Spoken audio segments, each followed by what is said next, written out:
Elinor Hamilton. Welcome to Podcast Radio. How are you going? Thank you. I'm well, thank you. How are you? Very good. And we're both in our home studios. This is very... We are. Up until COVID, this could have been an unusual situation. I think it could have been, yeah. I mean, it used to be the case where you'd go, oh, yeah, I've got a home studio, and people would be like, wow, and now everybody's got one. And Yeah. it's usually in a wardrobe. But and you're in Lancashire. One step up from it. It is. Yeah. Well, I started out doing the podcast radio show from my wardrobe. And Great. Yeah, and I also started doing audiobooks, and I think I did over 50 audiobooks in the wardrobe before I got this setup. Wow. So yeah, that's just how it works. Now Did you read the Chronicles of Narnia ever? No, I was never that high end. Goodness me, no. Marketing for strategies for painting and decorators. It was a very big one for me. Sounds fascinating. Yeah, but I've done all sorts. Romance, fantasy, science fiction, whatever. Now, your voice, unlike mine, your voice is probably well known to everyone in the UK because you're one of the voices on the London Underground. That's right, yeah. Where else have we heard you, Elinor? Oh, well, all over. I'm on the Birmingham trams. So if you're in the Midlands, that's where actually West Midlands rather than just Birmingham. And radio ads, TV ads, e-learning courses, like you, anything that needs a voice. Yeah. I tend to just bung myself in front of this mic and read words that other people give to me. But yeah, it seems a bit strange that we've ended up being kind of voices of transport, but that's kind of, I suppose, if you were going to recognise me for anything, that's where you would hear me the most. Is there a particular phrase that we might know you by? Not me so much. I mean, I tend to do all the kind of fluffy little announcements that tell you where you're going, like the next train to, or whatever, or please stand back from the platform edge. So I'm just kind of, nice and fluffy and whatever. And Phil, my husband, goes, mind the gap, because he's got the voice that you listen to. Women's voices you don't tend to take any notice of, apparently, unless you really want to. Whereas when it's something really important, like don't leave your bags lying around or mind the gap, don't fall down here, that's when you need a man. We'll talk about Phil in a bit. And the reason why you're here is because you've got a fabulous podcast, which is now on podcast radio as well. So you can listen to it on the podcast radio in London, Birmingham, Manchester, Glasgow, or online if you don't want to listen to podcast radio on DAB. And I do the show for anyone who's tuned in live on YouTube. I do the Pod 20, which is a chart countdown of podcasts, and I talk to the podcasters that make the chart. And of course, one of them is Elinor Hamilton. And the podcast is called Tales from the Tannoy. And it is fabulous because you talk to people like yourself who are voices for hire, that people have heard the voices, they're familiar with them, but what they don't know is the amazing background story. So how did this all start, this podcast? I think I had the idea when I realised that over the years, when obviously Phil and I were both the voices of the London Underground, and we still are, and people would kind of go, oh, wow, that's you. And then especially Phil would kind of go, mind the gap. And people would go, oh my God, it's a real person. And people would get really excited. And then we'd start going to voiceover conferences and stuff. And I'd be on the dance floor with the voice of Morrison's Checkouts and Jess the Cat and different people whose voices that you knew, but you didn't know who they were or the stories behind them. And in the end, as I'm sure we'll get to at some point anyway, Phil sadly passed away 5 years ago, and his death made the news in quite an amazing way. It made international news in a way that we weren't really expecting it to, because he was just a guy. He was just my husband. He was my little boy's dad, and and then to become this sort of celebrity overnight simply because this voice had died. It kind of made me realise that this was quite a special gig, and also that people were interested in the person behind it. Didn't really think anything of it as such, because obviously when you're a grieving widow, you've got other things on. But within 4 months of Phil's death, I was then diagnosed with breast cancer. And so we ended up having this horrendous time of having seen Phil through chemo for 2 years. Then I had to go through chemo for another year and a bit. And so these little boys were just in chaos. We have twin boys who are now 16, but they were 10 when their dad died. And it was just, I suppose, it occurred to me in one of my darkest moments that actually if I die and Phil dies, or Phil has died, we will still be working together. And isn't that nice, but also weird? And I think that that's where the whole story came from, was that there's a whole story behind these two voices. When people stand on the platform of the London Underground and they listen to these voices, they just ignore them because they're not interested until they realise that, whoa, these are humans, and not only they're humans, they've got quite an interesting kind of love story going on here. So that's why I decided to tell our story. And of course, fortunately for my boys, for me, I have been okay, and fortunately the breast cancer has stayed away, thank goodness. But because I'm okay, I suppose it's nice to tell the story. But I wanted to kind of tell a positive story, and I wanted to talk about how there is life after death. And it was a horrendous time, but I probably enjoy life now in a way that I didn't before, simply because of what happened. It doesn't mean that I'm glad it did happen, because I'm obviously not, but it makes me, I suppose it just puts your life into perspective, doesn't it? And then I suppose through the voiceover community realised that there were a lot of people who also had stories, not necessarily like mine, but their own tales to tell. And so, for example, Tony the Tiger from the Frosties adverts, if you he's remember. He's been a guest on this, Tom Clark Hill. He's been a guest on Podcast Radio. Yeah, he's great. He's a great guy. Yeah. And his story was actually quite similar to mine, in that his wife sadly passed away about 15 years ago now. So he told his story about how, even though he was kind of delighting children all around the world with his great thing, his own life, his own kids were going through a terrible time and a terrible tragedy. So it's kind of like the story behind the voice that sounds so competent and so assured. And one of my favourite guests was Gayanne Potter, who's the voice of the ITN News, who just comes on at the beginning of the news and says, it's so-and-so, this is the ITV Evening News with Tom Bradby or whoever. And she just sounds incredibly competent, incredibly assured. And she had a breakdown in 2016. And she talks about this breakdown with such compassion, but also it's funny. She was such an amazing guest because she was hilarious, because most things are funny, most stories are funny. If you've got a great raconteur telling it, and of course, most people that do our job, you can't shut them up. You can't shut them up once you go, like the touch paper and off they go, so it's a really great listen, because these familiar voices are happy to tell their tale. And it's, oh, it's great. The one I liked, I liked the Tom Clark Hill one, and I went to that because I'd spoken to him and I knew he did have an amazing story, was the Posey Brewer one. She went from Hollywood to the bread line. She's the lady, she's the voice of the Morrison self-service. That's the one. Yeah, please put your item in the bag. Who'd have thought that voice, the one that you shout at, and a lot of these voices you do tend to shout at. Well, this is it. And that's another reason why I wanted to tell the stories, because the number of people that say, oh, you stupid woman, we are really unpleasant to these people who are just reading something into a microphone. I'm sorry that you didn't put your item on the thing properly. It's not my fault. I'm sorry. But they're great people who have got a fascinating backstory. And what I loved about Posey was that her mum was the original Flake girl. Yeah, from Cadbury's Flake. That was like, oh, okay. I don't know. And so she had this amazing childhood where they were in Hollywood and her dad was a big film producer, and then sort of lost everything.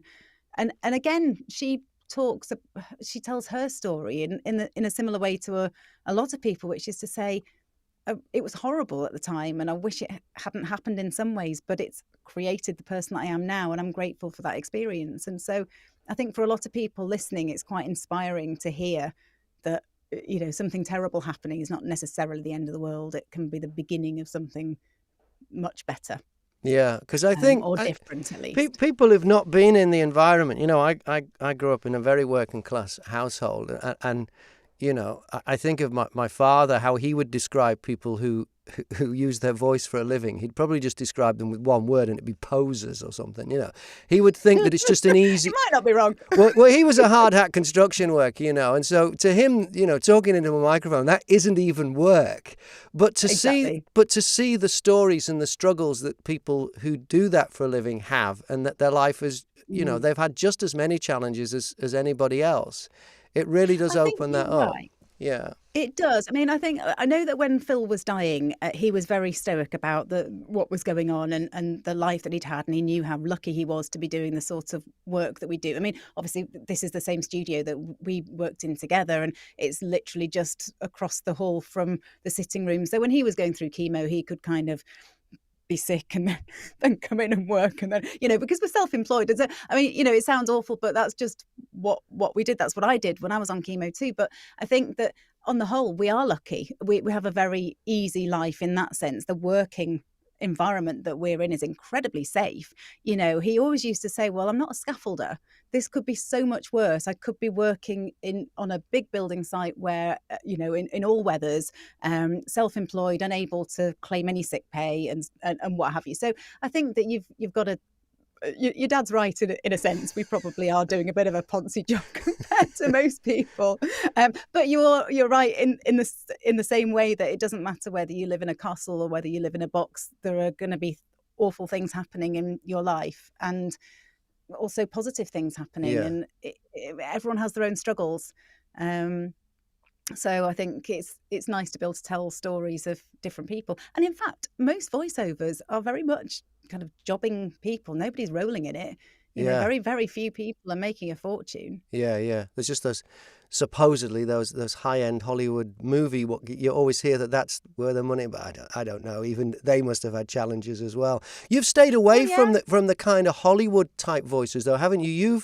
You've concentrated on the more jobbing voice talent. Yes. Was that deliberate? On the whole. Yeah, on the whole. I mean, there are certain voices like Red Pepper, who I did interview in episode 6, and he was brilliant. But again, he told a story of how he suddenly went from tube driver to making a fortune, and it didn't make him happy. But on the whole, what you tend to find with the celebrity voices, and we have done one or two of those as well, they don't, because they're celebrities and people know their name, they don't really want to go in too deep, whereas somebody who might do the Tesco checkout voice or the voice on the railway lines, no one really knows who they are, so they haven't got a career to look after in that sense. And they're much more, do you know what I mean? They're much more happy to be open and tell their story without fear of losing a big contract. But that's not why I'm interviewing those people. It's more that they're the people that you go, oh my God, it's them. Yeah. Whereas when you interview somebody whose voice and name everybody knows, it's not quite so exciting, but it's still nice to hear their story. Well, we have had one or two people like Peter Dixon and Alan Dedicoat, and they were great Voice guests. Of the Balls, Yeah, but they didn't want to kind of go into the trauma of their life. Oh, they didn't. They were a little bit more reserved, were they? Wow. Yeah, that's but you can't blame people for that. And actually, with some people, I mean, Peter Dixon just said, "I don't think I've had any trauma." Well, good for you. I don't think he was trying to avoid telling me about it. I think he genuinely just had, as he said himself, I've led quite a charmed life, actually. Well, great. So let's get your story. Let's go back to the very beginning. You grew up in Yorkshire? Yes. Yeah, that's right. Born in Sheffield, brought up in Leeds, and just had very kind of ordinary childhood, really. Well, ordinary in terms of parents were divorced and, separated between two different towns and stuff. But, on the whole, very... What did they do for a living? No. My dad is an art historian and my mum was a teacher. Okay, so quite academic then. Typical kind of, yeah. So it wouldn't have been a totally crazy thing when they worked out that you wanted to be. It was originally in broadcasting, wasn't it? You were in radio first. How did that happen then? Because when you left school, is that where you saw yourself going? Not really, no. I wanted to be an actress, but doesn't everybody? So you are an actress, though, aren't you? Well, I guess I am. But one of the reasons I ended up in radio was by accident, because my friend from school was too shy to phone a DJ and ask for a song, and I was a ballsy, gobby so-and-so. So I was like, oh, I'll do it. And then got chatting to the DJ, who I'm still friends with to this day. And within a couple of years, I was 16, so there was no kind of weirdness going on or anything like that. It was just by the time we'd sort of chatted for a couple of years on the phone, and he'd every now and again kind of asked me to, I've not got many callers. Can you pretend to be Sharon in Rothwell and ask for such and such a song? So I just used to put on silly voices on the radio and help him out a little bit.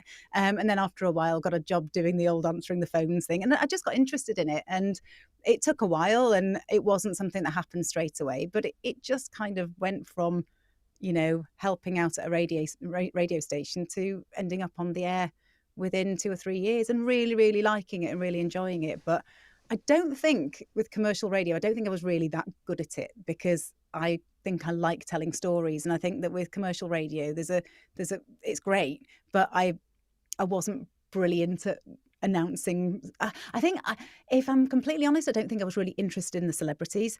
So people would be wanting to watch television and talking about what was on TV last night, and I wasn't really that interested. I was probably more interested in the people who were calling in, and so a phone in might have been quite good for me, but I don't think anyone would have put a 19-year-old in charge of a phone in. Well, no. They might now, because we've got more stations and more formats. The irony with radio is that we've got more stations, but there's kind of radio has shrunk at the same time. Yeah. More stations, but no choice really. They're all following roughly the same format because they're all too scared to really do something a bit different. That's why podcast radio is so good, because it's sharing all sorts of other stuff that's going on out there, and that's why podcasting is so brilliant. Because anybody really can have a voice. The difficulty, I think, is getting it out there and getting people to hear it. Well, that's what podcast radio is all about, is to help with that discovery of new podcasts. So you're working in radio. So was that at Radio Air in that's Leeds? Right, yeah. Well, then now Phil, I know Phil's.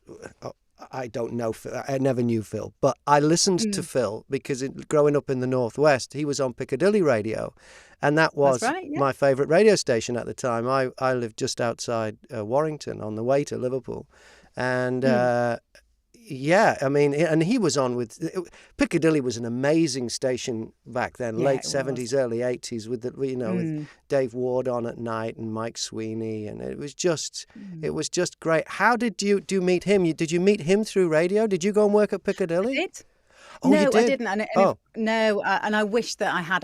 That's one of the places that I wish that I'd have worked. But I'm 25 years younger than Phil, so I always used to joke and say that it was true that he started at Piccadilly 2 years before I was born. So I was over in Yorkshire. He was in Piccadilly, marrying a couple of people and having some children and whatever, doing his thing. But then I came over to Manchester University after I'd finished. I sort of had about 3 or 4 years working in radio. Wanted to go back to college and sort of just, I don't know, I think I was just a bit lost.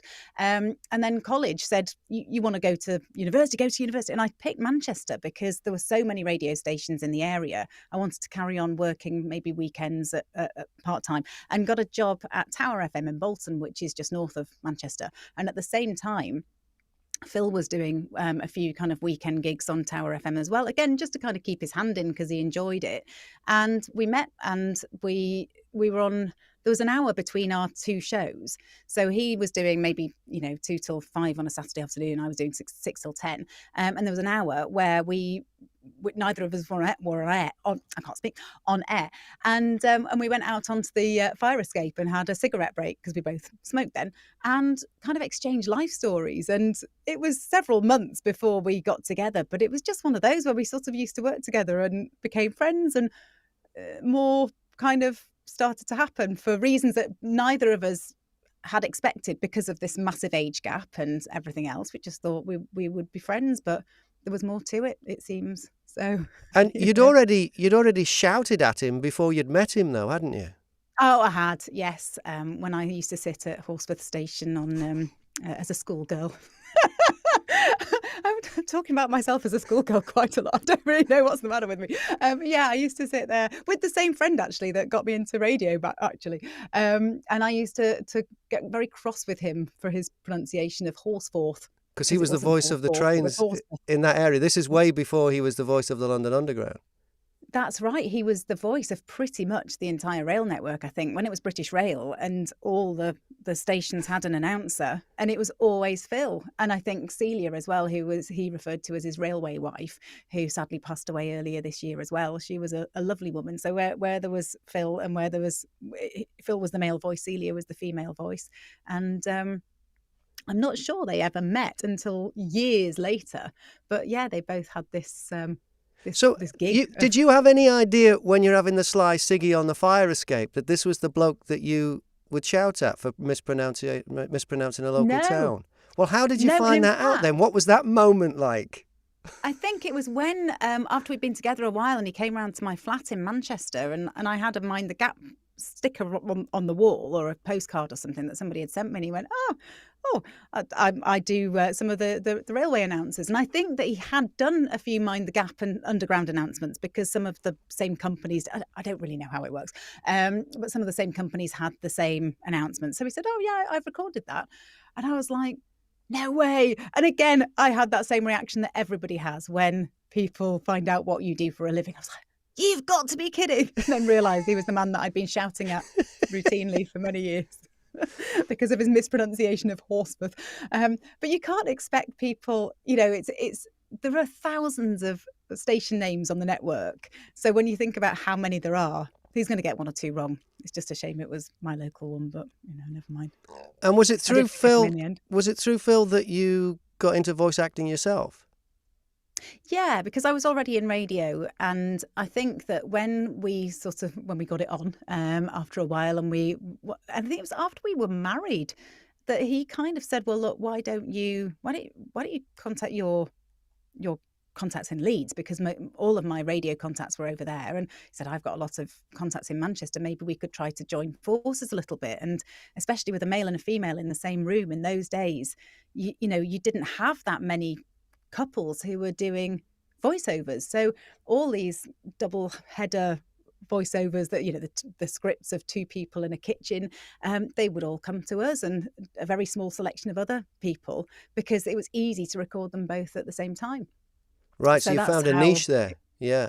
I think so, yeah. Not deliberately, but it did. And I was still at uni. I'd come over to uni as a mature student and was doing 3 years at uni. So it kind of worked out, because by the time I graduated, things had picked up with the voiceover side of things. It certainly didn't happen straight away. It wasn't like, immediately got a full-time job, not by any means. But after a while, by the time I'd been at uni 3 years and graduated, I'd sort of had enough to keep the wolf from the door, I suppose. So is that when you set up the company, Sayers Hamilton? Yeah, I would say so. I'm trying to think what the timeline is really. I think so. I think once it became apparent that we had something going on here and things were working, we formed the company, and it's been going ever since. And I still call it Sayer Hamilton, even though Sayer's not with us anymore. He's still very much part of the business. I'd never take his name off it, because if it wasn't for him, I wouldn't be doing it. I'm fairly sure I'd be doing something broadcasty, or I'd be showing off in front of a microphone somewhere, whether I'd be singing or acting or whatever. But he is the reason why I'm doing this, and he's the inspiration behind the podcast in every way. So yeah, his name remains and always will. So. And he's now the voice then of London Underground, but you're on London Underground as well. Did you get that through him? Well, sort of. They came to us. I think that somebody had recommended Phil as, he's the guy that you want, because he's already on the main line. Yeah. And they needed another female to provide all these station announcements and things. So I think it just kind of made sense that I auditioned, and it was probably easiest for them to book me as anybody else. But I say in episode 1 of the podcast, because I listen back to these announcements now, because I was 26, I'd just given birth to twins, and I was exhausted, and I just sound so tired. So how long after giving birth to twins did you do the recording then? Oh, a few days. Really? It was literally, yeah. I didn't have maternity leave. I'm self-employed. Hello. So how many now? There must be thousands of announcements that you would have had to make, because it's all the different stations and all the different apologies. That's true, and not just all the different stations, but all the different stations twice, in case they come at the end of a line. So you've got different tone. Modern. So you've got the right upward and the downward inflection. And they were all done. So you still hear it and go, I still sound tired. Right. Okay. And didn't you? But I mean, they get people where they want to go, so it doesn't matter. Didn't the two of you become known as Britain's most apologetic couple? We did, yeah. And in fact, it was a Channel M, which was a TV station in Manchester, who came to interview us because I think we'd maybe made it into the Telegraph, or somebody had done an article about us, and found out that the underground announcers were a married couple, and they did a newspaper article about us, and then Channel M came along to interview us, and there's still something on YouTube where we I've watched it. I've watched it. You had Phil apologising for being late or something because he was, and you were deciding what the weather was like, whether to take the kids in the car or something. I think so. It's quite funny. People should check it out. Some kind of little skit of yeah. But it is a nice little piece and something that you'll always have, just like you'll always have Phil's voice saying "Mind the gap." You know. That must be nice. It is weird. It's lovely. It's and I think that we live in a modern age where I'm so lucky that we've got films of each other, and I've got a lot of Phil on camera, and obviously I've got a lot of Phil's voice. I don't have as much of Phil's voice just being Phil as I'd like, although there are a few little outtakes and things which we managed to find, which I've sort of strung together and made into. There's one on your website which is hilarious. Of outtakes of the two of you together. It's lovely. Yeah, things like that. I'm so glad that I have, because I obviously, since losing Phil, have become friendly with a lot of widows, because we tend to find comfort in each other. But the number of widows that I know who literally used to have to phone their husband's voicemail just to hear them say, "I'm sorry, I can't take your call at the moment," because that's all they had. I can't escape my husband. But what I do find is that when it doesn't happen so much anymore, but when after he died, obviously a lot of his jobs would have to go elsewhere and other people would have to do them, and people would tweet me and say, "Oh, did you know Phil's voice has come off at Waterloo, and why have they removed Phil Sayer?"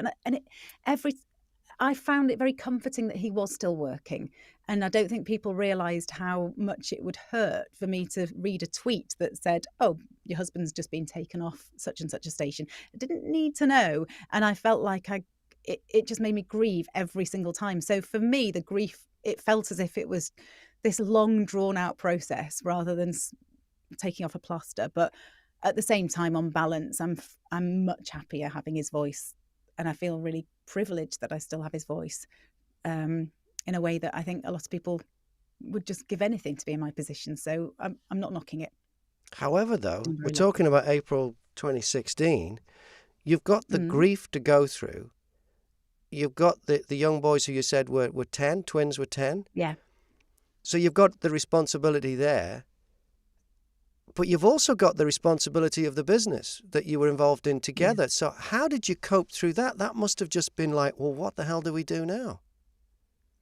Yeah, it was, I think even though for 2 years we knew that things may not, for a year we knew that Phil had a chance, and for another year we knew he was going to die. So we had a lot of time to prepare, but nothing really prepares you for the fact that, when it happens, it's like, oh, I wasn't expecting this. And God bless him. He was such a nice guy. He did everything that he could to make sure that his work went to the right people. So he left me with a kind of a list of the people that he really trusted to look after his clients in the best possible way.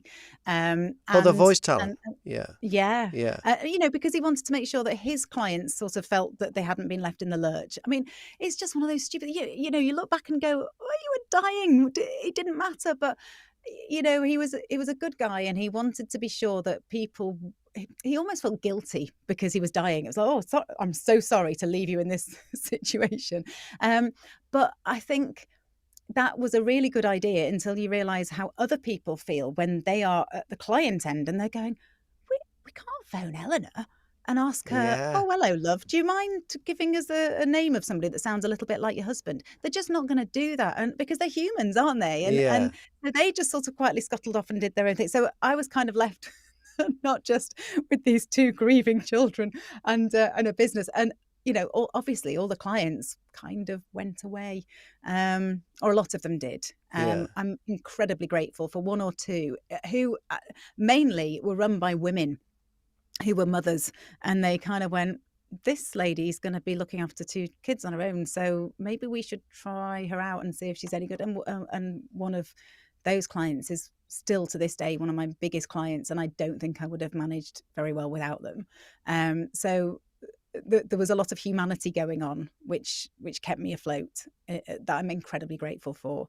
And now I run my business on the almost as a kind of an Armageddon business, because when Phil died, obviously it put me in a position, obviously it put our clients in a position, but it made them, it was impossible for them to find a suitable alternative without going through this minefield of Google. So now the business that I run is supplying multiple voiceovers to multiple e-learning companies mainly, almost on the basis of, this has happened before. It could happen again. I got ill, and I'd love to be able to say, if I got cancer again, I'd like to be able to sit down and not have to work, and pass my work to other people, but still look after these same clients. So I suppose if I'm completely honest, the business model of the company that I run as my day job is, hell, one of us might die. So, I could call it that, but I don't. It's a pretty fatalistic way to look at things, but it's incredibly pragmatic, though.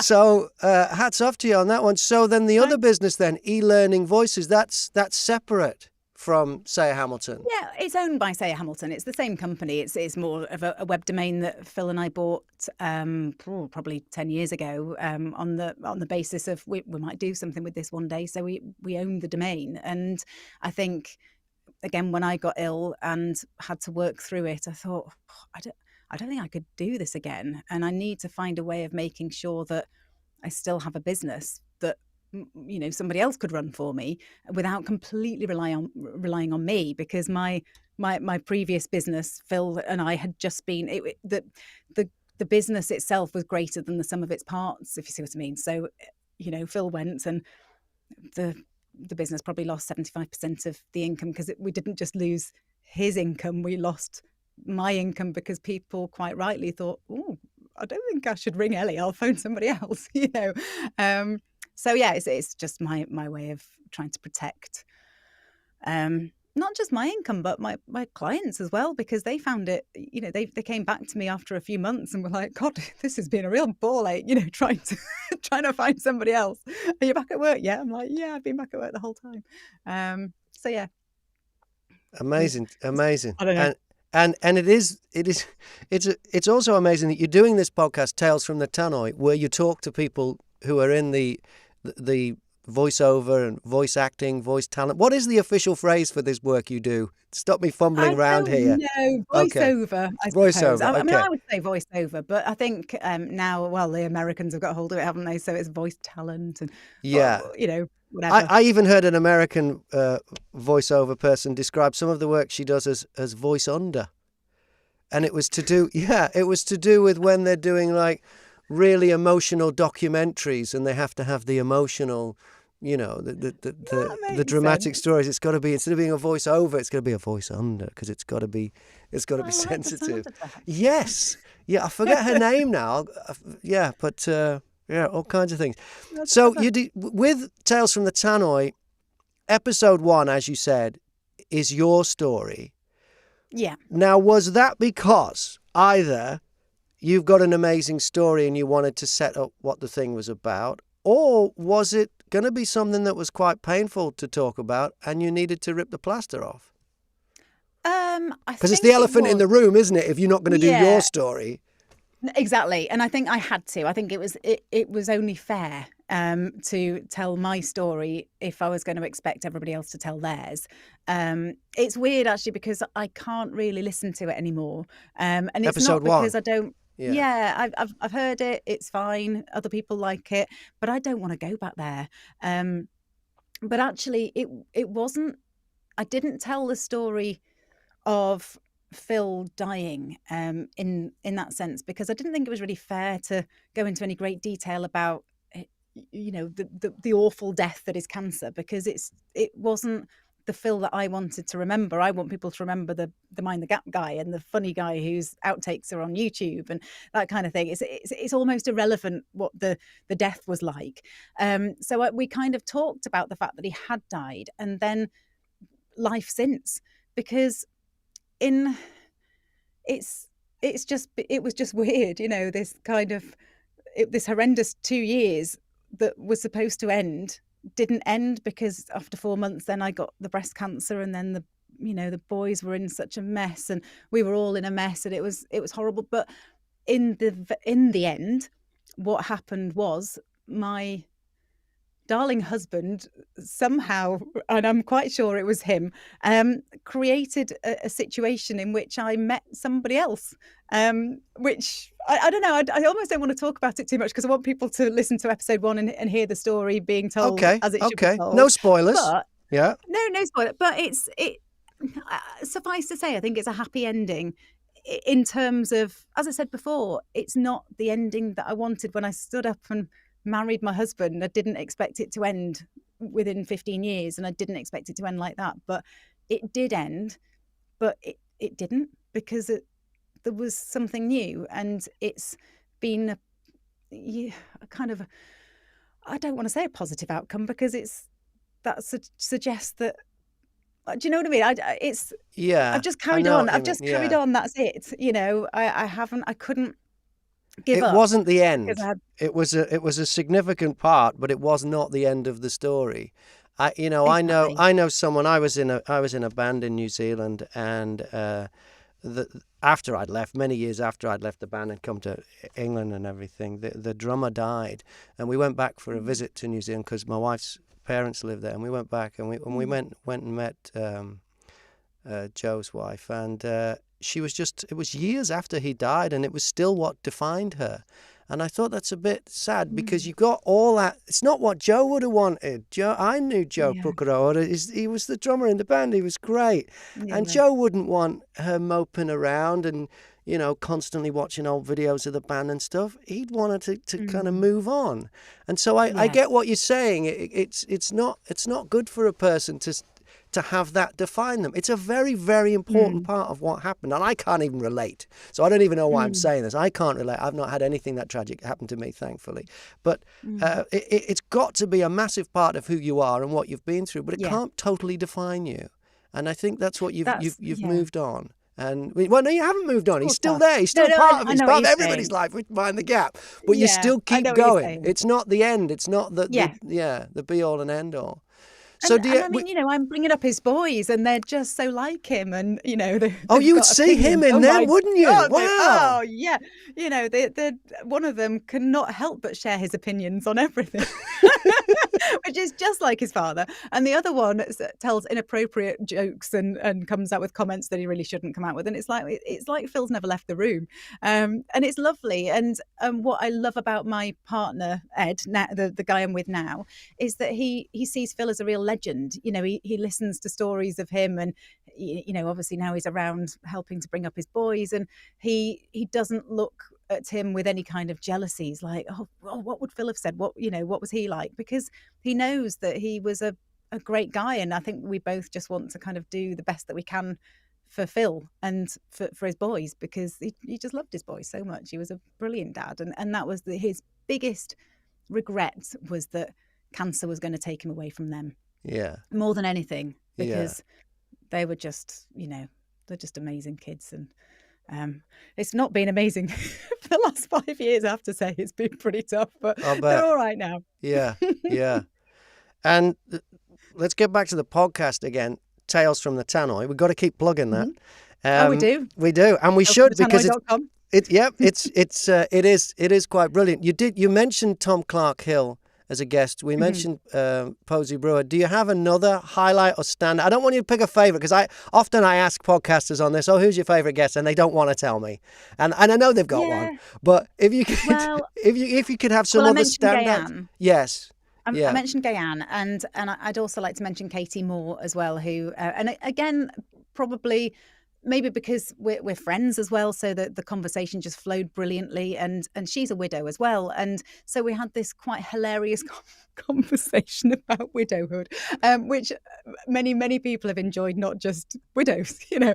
But there are so many that I interviewed the guy who is the voice of Capital Extra. And because one of the things I realised during the Black Lives Matter movement, which of course is still ongoing and rightly so, was that there aren't many black people whose voices are known in the sense of, you know, apart from Red Pepper, who I'd interviewed in episode 6, there wasn't do you know what I mean? When you stand on a platform station, I know who all these people are, and they all happen to be white middle class people. So I wanted to find a well-known, a recognisable voice belonging to a black person who could talk about the Black Lives Matter movement and why it was so important. And he's called Rio Atto Wood, and he was amazing because he was like, "Yes, I'm so glad somebody's asked me about this, and I'm going to tell you." And I think I kind of sat there like the well-meaning white person that I am, kind of going, I don't know what to say about this, so tell me what you're thinking. And he was brilliant. He was so eloquent, and he just was pleased to have an opportunity to listen. So I'd recommend that one as well as a really important listen.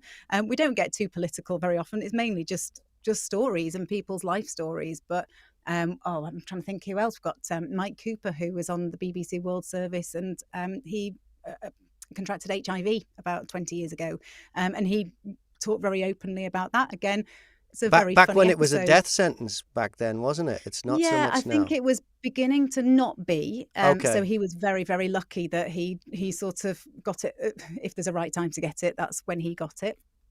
The Della and Abby Phillips are a sort of a mum and a daughter voiceover duo. Abby Phillips is the voice of the Hits radio network, I think, or it might be one of the Bauer stations, I'm not sure. Anyway, her big sister, Della's daughter, died in a car crash when probably 15 years ago, and that was a heartbreaking epistive actually. That's not one that we got an awful lot of humour out of for obvious reasons. That was the only time I think I've ever spoken to somebody and interviewed somebody and cried during the interview because it was just too much. Yeah, it was. So there's a bit of everything. In the blurb for the podcast, it says, "Why does the voice of the SatNav have a broken heart?" Is that yes. One then, or is that somebody different? No, that is John Briggs, who's the voice in the Garmin SatNavs, but he's also the voice of Siri. But he's also the guy that used to do the weakest link. Do you remember when he'd say, "No, Graham is the weakest link, but will the others notice?" I do a terrible impression of him. I think I'll leave that to him. But he's also the original voice of Siri. So right. You know, in your smartphone.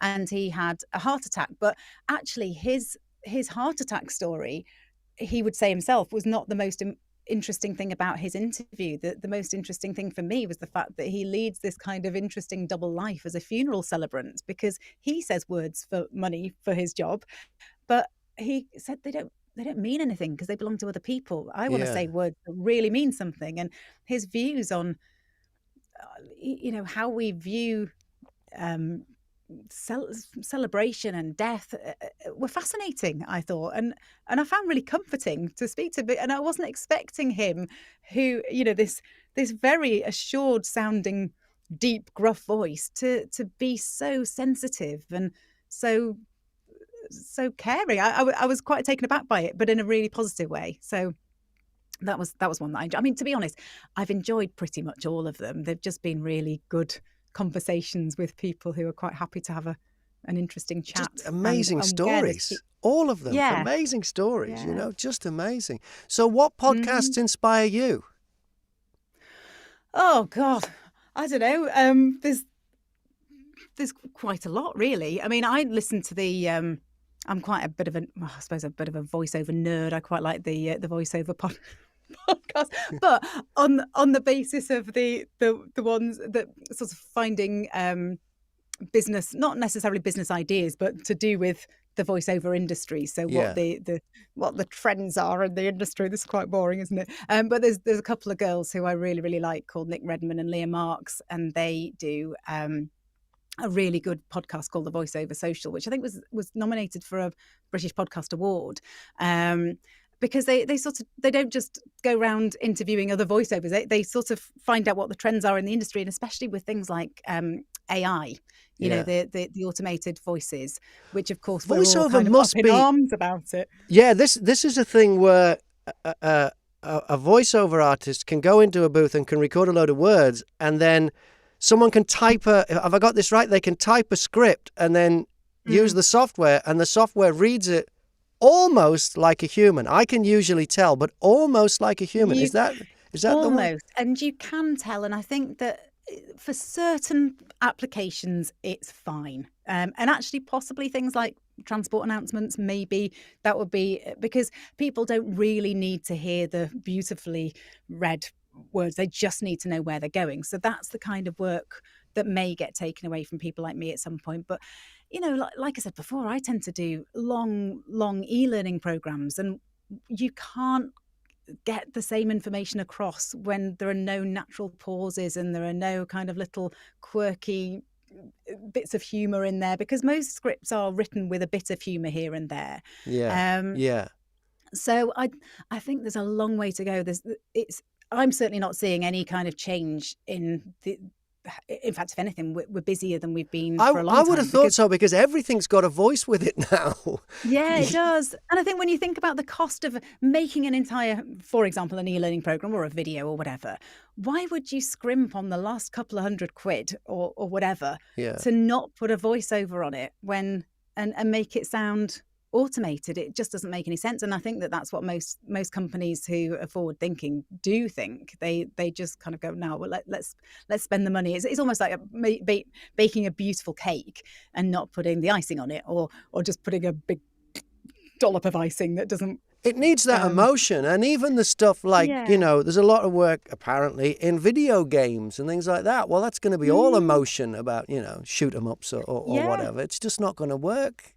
No, I've never done any video games, and I know there are a lot of voiceovers who make a living doing video games, and it's acting. This is what the actors are doing, and doing brilliantly well. Yeah, they love it because they get to perform characters, which is what they're doing it for. It's from my toe in the water bit of doing audiobooks. Although I've done 68 audiobooks since May last year, it is the ones that require the acting that are the most fun. And there's a new trick I've learned, and I don't know if I should give it away, but I've only learned it in the last few days, but I've got 4 jobs from it in the last 3 days. And that is when you look for the audition and they want an American, I think, oh, to hell with it, I'll be an American. And I've actually got some of them, and they've no idea I'm British. Really? So I've done a Hugh Laurie, yeah. I've got this bunged on voice. I'm not going to do it because I'm embarrassed, but I've got this voice that's a bit of like a Morgan Freeman type narrator, and they absolutely love that for like cop stuff, and if it's about describing the mist over San Francisco before the murder happened and everything, they absolutely lap it up. And these Yanks have no idea that it's a bloke in a booth in Hitchin. You know what I mean? But yeah, it is. But it is it is the acting that's the fun, and the acting is the emotion, bringing the emotion to it. So like you say, there will be a place for this kind of automated stuff, but I can't see it taking over. I just can't. No, I can't. I just don't see that it will. I mean, I think that the market in some ways is flooded with voiceovers. I think there's a lot of people, especially now that somebody's been tipped out of radio like me. That's how I got there. I think that was how Phil kind of originally got there too, wasn't it? Doesn't he say? Yeah. I think most people, certainly in the olden days, people would either do radio or voiceovers.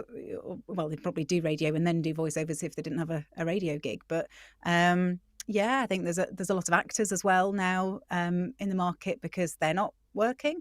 I mean, it's an awful situation for a lot of people to be in, and you cannot blame them for trying to do their best to make a living during a pandemic when there's nothing else out there for them to do.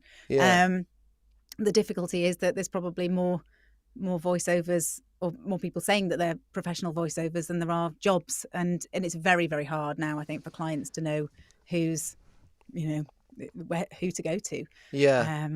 I can remember the first time I saw a voiceover working, I was at radio school in Australia. I went to the Australian Film, TV and Radio School, and they took us out to, it was a radio station out in Western Sydney. It's not in Western Sydney anymore. It was called 2WS. It's now called WSFM. It's somewhere else. And they took us out to this place in Seven Hills in Western Sydney. So it's in the suburbs, it's a purpose-built building. And they said, you're going to watch radio commercials being recorded, because 2WS, even it was rare even back then, this is the early 90s, they actually hired in, instead of getting the DJs to record the ads, which is what nearly all the other stations did, they hired people in. They actually, one of the ladies, she flew in from Tasmania, Robin her name was, very famous voice talent in Australia. And she... her and another guy, they acted out these commercials, these little sketches in these commercials, which were really well written, but it was just so amazing because you'd only ever heard them before. To see them and how animated they were and how they worked. It was just a wonderful thing to watch. And I thought that must have been a great thing to be involved in. You got to do that with Phil. That must have been so much fun to do together. It was. Yeah, it was. As well as and the every straight now and again, stuff. you'll kind of, I mean, and sometimes you'll get some really, really good scripts that are so imaginative, and you're like, this is amazing. I'm so glad to be able to put my voice onto this. And the best ads actually are the ones where you're not using your own voice. You know, you're kind of creating a character or something. But there was also an awful lot of, what's that number again? I'll just get a pen. And they've got free parking, and easy terms. Fancy Castle for the kids. Just over the road from Asda. Yeah. Oh, well, that's good. Hey, it's been great to talk to you. What's next for you, Eleanor? I got Hamilton and Eleanor. I got them combined then. That was that's all right. Yeah, you can call me whatever you like. I don't know. I'm going to. I've got another episode of the podcast coming out any day now when Carl Svensson, my producer, has finished making it beautiful, because I do all the chopping and the interviews and stuff, and then I send it to Carl and he puts the polish on and music and just tidies it up and makes it sound amazing. And then I think I'm going to try and take a bit of a break because it takes up so much of my life. So I'm going to have a few weeks off, get some more interviews in the bag, and then release them. I think what I've learned is that by kind of setting myself a really hectic schedule, as somebody that's doing this as almost a hobby, it's more than a hobby, but it's also I'm not doing it for a living. We don't have a sponsor, so I'm kind of doing it for fun. It's a labour of love, but the labour sometimes takes so long that I find that I'm taking my eye off the ball with other things. So I'm going to spend a bit of time promoting the existing episodes, because we've got probably 20 or 30 episodes out already. 2 seasons, isn't it already? Yeah. Yeah, and I think that there's so much amazing content in there that it's a question of getting it out and getting it heard by people. I'm so busy making new episodes, I've not got time to tell people about the ones that are already out there. And the good thing about them is that they're stories that will last. Some of them are kind of COVID specific, but people will remember COVID for so long that the episodes will remain relevant. There isn't a single episode, I don't think, that isn't going to be relevant in 5 years from now. And it was interesting. I was speaking to somebody, a podcasting guy recently, who said, well, I watch reruns of Frasier, but I never watch reruns of the news. So he kind of said, it made me feel quite good about the fact that you are okay to take a break. You don't have to keep on. So for me, it's really important to keep making really good quality episodes and keep the love in them, rather than kind of churning them out. And I'd rather sort of make sure that they're beautifully produced, and there's fewer of them, but they're good, if you see what I mean. So it's called Tales from the Tannoy. It's the backstories of all the people that you hear in everyday life and on commercials and in announcements on railway stations and wherever you hear them. You can find out all about these real people and their real lives and the struggles and how they've got through them. Tales from the Tannoy. Elinor Hamilton, we can hear them wherever you get podcasts. You can hear them on podcast radio. This, if you're watching this live on YouTube, is me recording the audio for the Pod 20, which goes out on Friday, 5 p.m. on podcast radio. You can check out the chart. I'm sure Tales from the Tannoy will be on the chart. And we'll hear the edited bits of this again over the next few weeks. The first one will go on in about 4 weeks' time. and then it'll go on. There'll be clips from different parts of our chat as Tales from the Tannoy keeps popping up on the chart, and hopefully will climb the chart. And I don't see why not. It's great to talk to you. Where can we find out more? At www.talesfromthetannoy.com. Elinor Hamilton, thank you very much. Thank you.